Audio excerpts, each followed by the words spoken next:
Good afternoon. My name is Father Gino, Rama. I'm from the Archdiocese of Newark in New Jersey. I was born and raised in the United States, and I was recently ordained a priest only 2 weeks ago. It was my dream that upon ordination I would fly to the Philippines and celebrate Mass in church. My great-grandmother and my great-grandfather, their remains are in the sacristy of our church.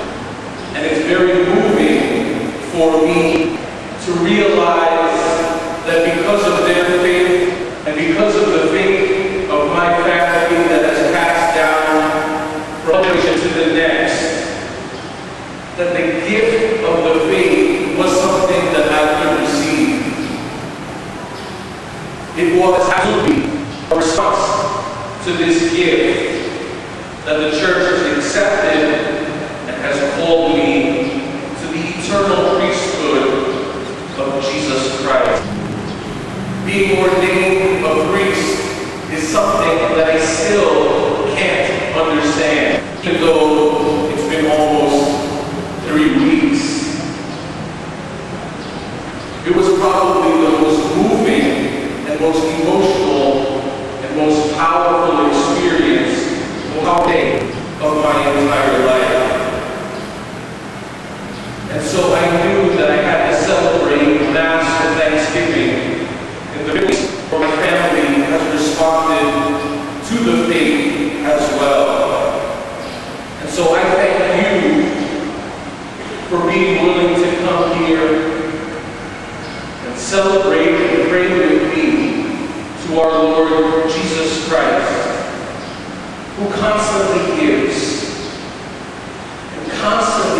of himself through the Holy Eucharist, and prays him for all of us to respond as well in our lives.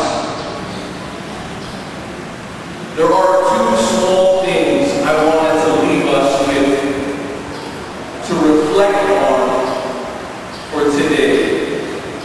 That in using my ordination, in using this Mass of Thanksgiving, I was hoping that all of us, regardless of whether you know me or not, or are related to me or not, could join with me in reflecting on the tremendous value that resides in this concept of the transmission of the faith. Meaning what? Meaning how amazing it is when people give the faith to the generation after them. I know for a fact that I would not be able to enjoy this tremendous gift of priesthood or of the faith had it not been for my mother's willingness to transmit the faith to me, or had it not been my Lord's willingness to transmit the faith to her, or because of my great-grandmother's remains lying in the sacristy, to the faith to my Lola. The greatest gift we can give to the next generation, to the family members that we have, the friends that we have, is the faith. That is the only legacy God is calling us to pass on.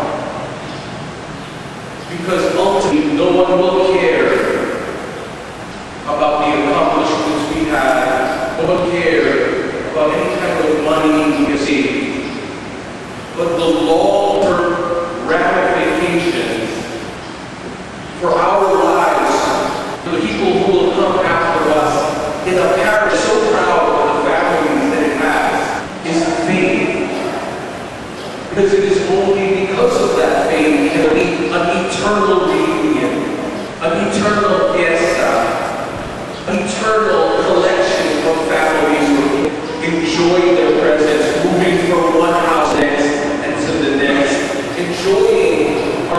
together with the Lord for eternity. This is what is called the eternal banquet that lasts for one day. It lasts forever. And so this depends on us. How willing are we to transmit the faith? How willing are we to pass on the hope and the love that God Himself has for each and every one of us? Similar to today's gospel, harbor hate and anger for our neighbor. But instead, we are called, along with the divine believers, to instead harbor an entire reservoir of love in our hearts, so that the faith that we keep closest to our hearts can be transmitted from one generation to the next. May our lives of faith be passed on forever. May priests and lay faithful sit in this church in Pila for years to come. May visitors constantly come back and celebrate Mass in unison out of a loving